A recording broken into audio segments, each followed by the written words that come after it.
एक बूढ़े भिखारी अनोखी कहानी। हर दिन एक भिखारी दरवाजे के पास आकर भीख मांगता था और घर का मालिक हमेशा घर के बाहर आते ही उसे देखकर फिर जाया करता, कई बार उसके लिए गालियां भी बकता। वो कहता, तू जिंदा ही क्यों है? पूरी जिंदगी ऐसे ही भीख मांगेगा क्या?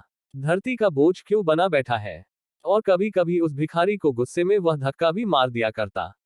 इतना कुछ हो जाने के बावजूद अधिकारी के मुंह से सिर्फ यही निकलता कि भगवान भगवान तुम्हारे पापों को माफ करे। एक बार सेठ को धंधे में बड़ा नुकसान होने की खबर मिली। सेठ बहुत परेशान था कि तभी उसके दरवाजे पर वही भिखारी आया। गुस्से में अपना आपा खोते हुए सेठ ने उस भिखारी को पत्थर दे मारा। पत्थर लगने के कारण भिखारी का सर फूट गया और उसके सर से खून बहने लगा। फिर भी दर्द से कराहते हुए भिखारी ने इतना ही कहा, भगवान तुम्हारे पापा को माफ करे। भिखारी वहां से चला गया। सेठ सोच में पड़ गए, भिखारी को पत्थर मारा फिर भी उसने सिर्फ प्रार्थना की। सेठ का गुस्सा शांत हुआ, शेर का मन शांत हुआ। भिखारी का रहस्य जानने के लिए सेठ ने भिखारी का पीछा करना शुरू कर दिया।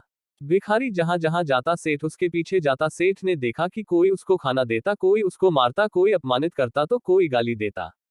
लोग भिखारी के साथ चाहे जैसा व्यवहार करते, लेकिन भिखारी सबके लिए एक ही प्रार्थना करता, भगवान तुम्हारे पाप माफ करें। अब रात होने को आई थी। भिखारी अपने घर जाने के लिए लौटा। वो अपने घर पहुंच गया, लेकिन सेठ अब भी उसका पीछा कर ही रहा था। एक पुरानी टूटी हुई खटिया पर एक बूढ़ी औरत लेटी हुई थी, काफी कमजोर और बीमार लग रही थी। वह भिखारी की पत्नी थी। अपने पति को वापस आता देख वह खाट से उठ खड़ी हुई। पत्नी ने अपने पति के भीख वाले कटोरे में देखा, उसमें सिर्फ आधी बासी रोटी थी। उसे देखकर वह बोली, आज बस इतना ही मिला। और हाँ, आपके सिर से खून निकल रहा है, ये चोट कैसे लगी? बूढ़ा भिखारी बोला, आज बस इतना ही मिला, किसी ने कुछ दिया ही नहीं। सब ने गालियां दी और एक नए पत्थर भी फेंकना, इसलिए मेरा सर फट गया। एक गहरी ठंडी सांस लेकर बूढ़ा भिखारी फिर से बोला, यह मेरे ही पापों का फल है। तुम्हें याद है कुछ सालों पहले हम कितने अमीर थे? क्या कुछ नहीं था हमारे पास? हमारे पास हर चीज जरूरत से ज्यादा थी, लेकिन हमने कभी दान नहीं किया। और उससे भी बुरा हमने उस अंधे भिखारी के साथ किया जो हमारे द्वार पर भीख मांगने आया करता था। बूढ़ी पत्नी की आंखों में आंसू आ गए। वह बोली, हाँ, हम उस बेचारे अंधे के साथ बहुत बुरा करते थे। उसका अपमान करते थे, उसे खाने के लिए रोटी की जगह कागज दिया करते, उसका मजाक उड़ाया करते और कभी कभी मारा भी करते। मैंने कभी उसको रास्ता नहीं दिखाए। एक बार मैंने उसके मुंह पर मिट्टी भी फेंकी थी और वह हमेशा दुखी होकर यही कहता कि भगवान तुम्हें तुम्हारे किए की सजा देगा।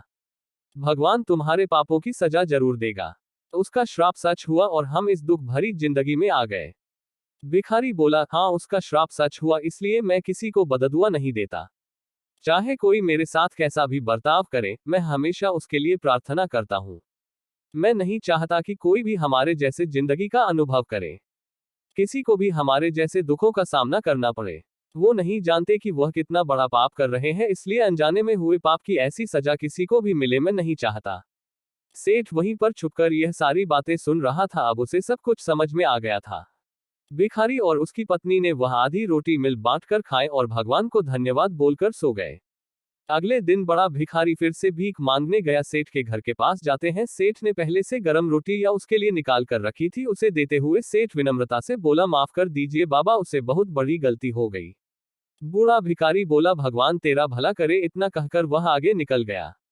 इस कहानी से जो सीख लेने लायक है वह बड़ी ही सिंपल है कि आदमी चाहे किसी के बारे में बुरा कहे या भला करे, लेकिन भगवान सिर्फ कर्म के हिसाब से उसको फल देता है। क्या हुआ अगर भगवान नहीं दिखता है? लेकिन यह बात बिल्कुल सच है, उसके खाते में सबका हिसाब बहुत बहुत पक्का होता है। इसलिए जब किसी के लिए कुछ भी करो तो अच्छा ही करो।